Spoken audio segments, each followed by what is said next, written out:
The 2018 Volkswagen Polo. Although not as iconic as the Golf, the Polo is arguably one of the more legendary Volkswagens, especially in Europe.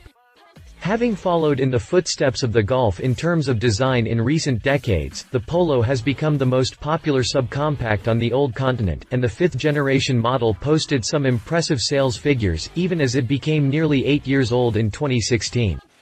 But come 2017, and Volkswagen unleashed the sixth-generation Polo, an impressive hatchback that promises even more success for the German brand. Although it sports an evolutionary design that's fresh but far from outstanding, the new Polo is a noteworthy machine on the inside. Gifted with an exciting interior design and more technology than anything else in this niche as of 2017, the Polo is once again the leader of the subcompact market. And the redesign arrived just in time, as both Ford and Kia upgraded the Fiesta and Rio for the 2017 model year.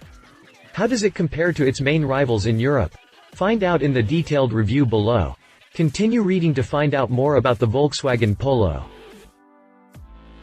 Exterior. Exterior comparison, new versus old Polo. Not surprisingly, the new Polo's design is evolutionary and very similar to the outgoing model.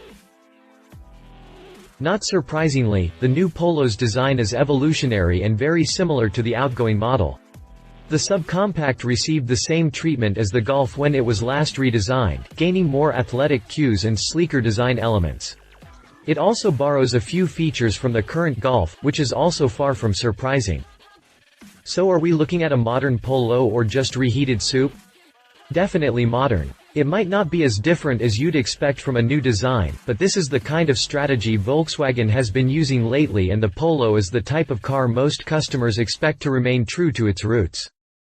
The new front end is decidedly sportier than the outgoing model, featuring slimmer headlamps and a revised grille. The new front end is decidedly sportier than the outgoing model, featuring slimmer headlamps with a wavy LED pattern and a revised grille with a thick, horizontal chrome strip in the middle. Down below, the bumper grille is a black one-piece unit on some models and body colored with slim black inserts on other trims. I'm not a big fan of ladder, but I must admit it makes the Polo lineup a bit more exciting. At least compared to the previous model and what you get from other brands nowadays. Moving on to the sides, we can see more of Volkswagen's new ideas to make the Polo seem sportier. For starters, there's a more pronounced character line at the upper section of the door. The sharp crease runs from the front wheel arches through the door handles all the way back to the taillights, giving the vehicle a more muscular look. The rear door and quarter windows are also narrower and the roof has a slight touch of coupe to it. Finally, the side skirts are beefier. VW made a few changes around back too, but surprisingly enough the bumper is identical to the old one. VW made a few changes around back too, but surprisingly enough the bumper is identical to the old one. Sure, it sports redesigned tailpipes and gives the standard Polo a GTI vibe, but it's still pretty close. For modifications you have to look above that. Arguably the biggest change is the new taillight design. Although still almost square, they now have sharper edges and an interesting P-shaped cluster with very thin stripes toward the sides.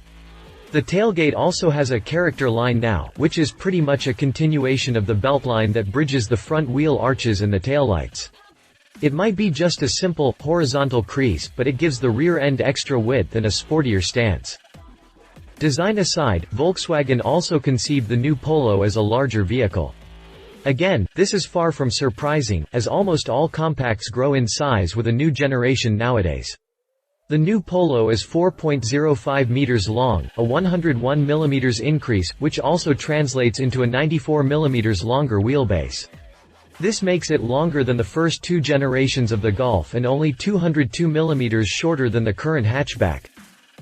Volkswagen also brags that the new Polo is highly customizable thanks to its 14-color exterior palette, but that's not exactly true, because Ford, for instance, offers 12 colors for the Fiesta in. If you liked this video, please share your thoughts in the comments below and don't forget to hit the subscribe button.